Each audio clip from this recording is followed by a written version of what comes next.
प्रश्न नंबर है 312, मैत्री पराशर संवाद का प्रसंग। 312 प्रश्न नंबर मैत्री पराशर संवाद का प्रसंग है।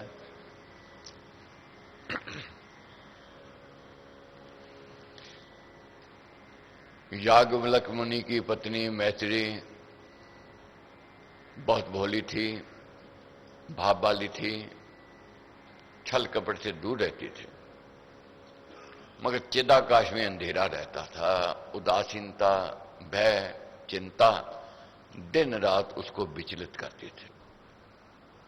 ये मन के रोग हैं, ये हमारे सबके अंदर है। इनकी ओर ज्यादा ध्यान देना है, कैसे निकलेंगे। चिदाकाश में अंधेरा सुख के साधन थे, बहुत बेशुमार दौलत, मगर सुखी नहीं थे। उदासीनता, भय, चिंता ने घेरा हुआ था। तो याज्ञवल्क्य मुनि ने कहा अपनी पत्नी से, ज्ञान के बिना, आत्मज्ञान के बिना प्रसन्नता नहीं मिल सकती है, इसलिए आत्मज्ञान की ओर जाना है। अब पूछा आत्मज्ञान कहां से मिले, तो उसने कहा गुरु शरण में जाओ, गुरु की शरण में जाओ, वहां जाकर के आत्मज्ञान, आत्मबोध होगा। मन में उमंग थी कि मैंने निराशा को, भय को, उदासीनता को, चिंता को दूर करना है, और चिदाकाश में जो अंधेरा है उसको दूर करने का मैंने यत्न प्रयत्न करना है। अब गुरु की ओर पैर बढ़ गए। जब पुण्य कर्म जागृत होते हैं तो संत की ओर पैर बढ़ते हैं। ज्ञान प्राप्त करने की जिज्ञासा, लालसा उत्पन्न होती है।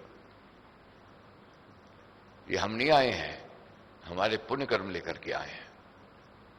महापुरुष का संग सुहाना, पुण्य कर्म परिणाम बखाना। तो इसलिए बड़ भागी है हम, भाग्य की सराहना करनी है। 40 का यज्ञ कर रहे हैं, ये समझो अब देव द्वार से कोई कृपा हुई है, ये एक शुभ संजोग मिला है, कुछ बनने का, कुछ करने का सुअवसर प्राप्त हुआ।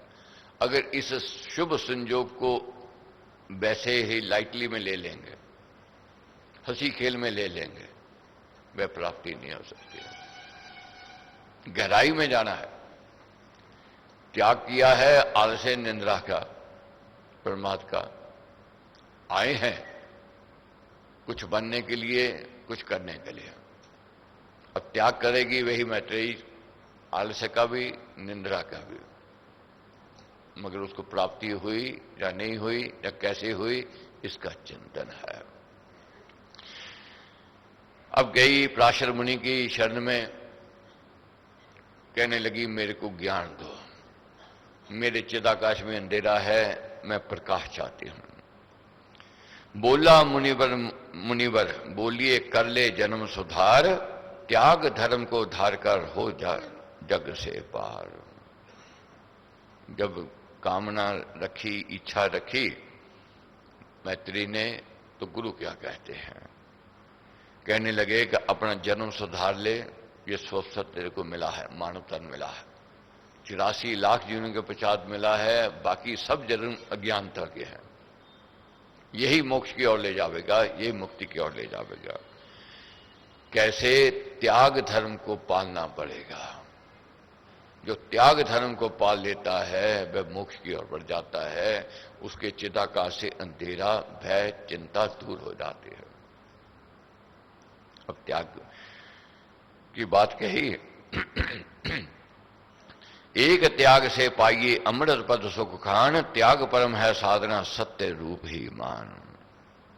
अब मन में ये उमंग आई, त्याग करना है। गुरु ने कहा मैं त्याग करूंगी। त्याग करना शुरू किया, घर बार छोड़ हुई, आश्रम में रहने लग गए। आश्रम में रहने लग गए और मन फिर नहीं टिके, वही उदासी, वही निराशा। बोली मैत्रेयी मुने हूं मैं बहुत शांत, मिला ना मार्ग भेद का बस कर भी एकांत। मैं घर बार छोड़ करके आई हूं, कांत में रहती हूं, ये बड़ा त्याग मैंने किया है, मगर वही फुरने जो घर आते थे यही यहां आते हैं। जो निराशा चिदाकाश में थी, ये वही यहां पे है। अब ये बड़ा त्याग करके आई थी, मैं तो खाली की खाली हूं, कुछ नहीं मिला। हृदय नद में है मुने दौड़े दुष्ट तरंग, इससे उपजे कल्पना करे ध्यान को भंग।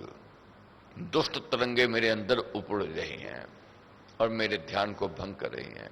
मेरा मन साधना में लगता नहीं है, मेरा मन प्रभु भक्ति में लगता नहीं है, मेरा ध्यान टिकता नहीं है, अशांति के कारण और चिंता के कारण।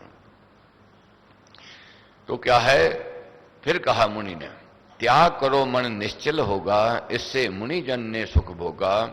मुनि वचन को उसने विचारा, करना सर्व त्याग मन धारा। गुरु ने फिर कहा कि देवी त्याग करो, त्याग करने से ही शांति मिलेगी, त्याग करने से ही तेरे को प्रसन्नता मिलेगी। संत कह करके चले गए। अब सोचने लगी मैंने त्याग करना है। गुरु ने कहा जितने आभूषण थे उसका त्याग कर दिया कि मैंने नहीं रखने हैं, ये माया है मेरे मन को विचलित करती है, छोड़ दिया। आभूषण धन जो था भारा, कुटी पराश्री में ही ढारा। कहा ये वस्तु अब मैं त्यागी, सारी माया मुझसे भागी। अब सोचने लगी मैंने जमीन जायदाद छोड़ दी, आभूषण छोड़ दिए, अब माया मेरे को विचलित नहीं करेगी, अब मेरा ध्यान लगने लग जाएगा, मेरे चिताकाश में अब प्रकाश आ जाएगा। मगर वही स्थिति थी जो पहले थी, कुछ नहीं मिला, खाली की खाली। गुरु फिर आए, पूछा कुछ मिला? आनंद आया? कहने लगे नहीं। मंद हास में मुनिवर बोले, त्याग ना जाने बहुजन भोले। जो तू जाने त्याग यही है, वस्तु मात्र तब ये पड़ी है। तू कहती त्याग किया, ये तो यही पड़ी है। अपने आप को तू स्थानी तो कहलाती है, लोग ये तो तेरे अंदर चाहना बनी हुई है, सब कहें कि इसने घर बार त्याग दिया, इसने आभूषण त्याग दिए, इसने जमीन जायदाद त्याग दी। ये सुनने की कानों की लालसा तेरी बनी हुई है, प्रशंसा बड़ाई सुनने की लालसा बनी हुई है, ये त्याग नहीं है। अब सोचा, गुरु ने फिर कह दिया त्याग की ओर बढ़ो। अब खाना पीना था, जब बस्तर थे, अब कहने लगी गुरु जब आए कि महाराज मैंने रुपया पैसा त्याग दिया, जमीन जायदाद त्याग दी, घर भर मैंने त्याग दिया, अब क्या मेरे पास रह गया है? 2 वक्त की रोटी खाती हूं, अगर कहो वह भी त्याग देती हूं। निंद्रा कुछ लेती हूं, कहो तो वह भी त्याग देती हूं, मगर मेरे को सुख चाहिए, मेरे को आनंद चाहिए, मेरे चिताकाश से अंधेरा दूर हो जाए, ये मेरी चाहना है। उसने वस्त्र तभी तब छोड़े, अंग रक्षा हित रख कर थोड़े। समझी त्याग हुआ पूरा, अब तो कुछ भी नहीं अधूरा। मुनि पराशर फिर वहां आया, मैत्रेयी देख अति हर्षाया। हुई कहा क्या पूर्ण आशा, मिटी घोर क्या निशा निराशा। अंग ढकने के लिए केवल वस्त्र रखे, बाकी सब त्याग दिए। अब गुरु ने पूछा क्यों देवी, मन लगा, प्रसन्नता आई? करने लगी नहीं आई। वही शांत वही निराशा। वह बोली कुछ भेद नहीं है, शांति की नहीं रेख कहीं है। कहीं शांति नहीं दिखाई देती है, दुखी रहती हूं। उठते विकल्प अब भी ऐसे, फुरते थे पहले भी जैसे।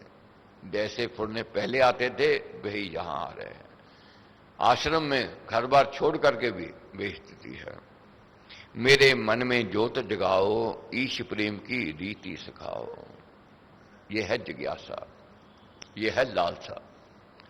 गुरु के आगे कहने लगे कि मेरे मन में ज्योत जगाओ नाम के, और मेरे को यह रीति सिखाओ कैसे भक्ति की जा सकती है, कैसे परमेश्वर से नजदीकी की जाती है। शेष त्यागना है जग जीना, रहना सोना खाना पीना। कहो यदि तो ये भी सभी छोड़ूं, जीवन दड़ी अभी ही तोड़ूं। बाकी तो सब त्याग दिया है, अब जीना सोना है, कहो ये भी छोड़ देती हूं, मेरे को तो सुख की चाहना है। हंसते कहा मुनि ने मैंने, जाना त्याग किया जो तेने। माना त्याग समर्पण भारा, धन संपत्ति सुकर्म भी सारा। गुरु मंद मुस्कान से बोले, कहने लगे देवी मैं जानता हूं तूने जो त्याग किया है, मगर जो त्यागना चाहिए तो वह त्यागा नहीं। जिसको त्यागने की जरूरत नहीं तो वो तूने त्याग दिया। घर बार त्यागने की आवश्यकता नहीं है, जो रुपया पैसा मिला है ये त्यागने की जरूरत नहीं है, 2 वक्त की रोटी है खानी है ये त्यागने की आवश्यकता नहीं है, जो निंद्रा शरीर के लिए चाहिए वह करनी है लेनी है वह त्यागने की जरूरत नहीं है। तो फिर पूछा क्या त्यागने से मिलेगा? तब क्या कहा, मान अपमान राम के आगे त्यागे जो ही सो जन जागे। ये त्याग अति कठिन है मान अपमान का, ये हमें विचलित कर रहा है, ये जीने नहीं देता है, ये हमारे सुखों से दूर ले जा रहा है। बस दिन रात यही रहती है मेरा उसने अपमान कर दिया, अनादर कर दिया, उसने ये कह दिया, उसने वो कह दिया, ये हमें विचलित करता है, यही चिताकाश में अंधेरा ले जा रहा है, नेगेटिव थॉट्स की ओर ले जा रहा है। क्या है वह मेरा नहीं है, मेरा भला नहीं चाहता है, मेरा हित नहीं चाहता है, मैं जो कुछ कहता हूं किसी को अच्छा नहीं लगता है, ये सब बातें मन के रोगों के से बनाती है। मन के रोग जब आते हैं तो ये विचलित करते हैं। क्या कहा गुरु ने, त्यागे पाप कर्म ही भारे, ईर्षा द्वेष विकार जो सारे। एक तो पाप दो छोड़ने हैं, दूसरा ईर्षा से दूरी करनी है। ईर्षा से दूरी होवेगी तब क्रोध छूटेगा, ईर्षा आवेगी तो क्रोध आवेगा ही आवेगा, क्रोध आवेगा तो वह जलावेगा, वह निराशा की ओर ले जावेगा। और क्या कहा कि मान अपमान से बचना है, ईर्षा द्वेष से बचना है। इससे क्या कैसे बचा जा सकता है? सेवा से। सबसे उत्तम साधन है सेवा। सेवा को ये मत समझो ये ऐसी बात है, साधारण बात है। जिसको सेवा मिल गई समझो उसको सब कुछ मिल गया, जिससे सेवा छिन गई उसको समझो सब कुछ उसको छिन गया, सब दौलत उसकी समझ लो छिन गई। सेवा उत्तम कही है, सेवा से मनीता आती है, नम्रता आती है और व्यक्ति झुकना सीखता है। अहंकार मान अपमान से व्यक्ति फिर बचता है। सेवा कह देते हैं यदि जैसे कहा है, हमारे ने कहा है कि बादल जो झुका हुआ वही बरसता है, झुका हुआ वृक्ष फल देता है और झुका हुआ व्यक्ति ही सुख सम्मान और आदर सत्कार को पाता है। कह देते हैं हम लोग जी जब ठीक है झुकते हैं तो लोग कटाक्ष भी ज्यादा करते हैं, ताने उलाने भी देते हैं। तो महापुरुषों ने यही बात समझाई है, जिस पेड़ पर जिस वृक्ष पर फल लगते हैं उस पर पत्थर सबसे ज्यादा पड़ते हैं, पत्थर उसको ज्यादा पड़ेंगे। वह वृक्ष पत्थर खाता है मगर अपना स्वभाव नहीं छोड़ता है, फिर फल देता है। सेवा करे दीन को देखी, ये शुभ त्याग न जाने भेखी, त्याग मर्म समझ ऐसा समझाया, उत्तम त्याग पर समर्पण गाया। तो उसको त्याग की कथा सुनाई, समझाई और वही जो फुरने बुरे आते थे, विचार आते थे मैत्रेयी के, वही आशा की किरण को लेकर के संत के द्वार से गई। ऐसी कृपा होवे हम सब के ऊपर, संत कृपा, यही कामना, ये प्रार्थना है।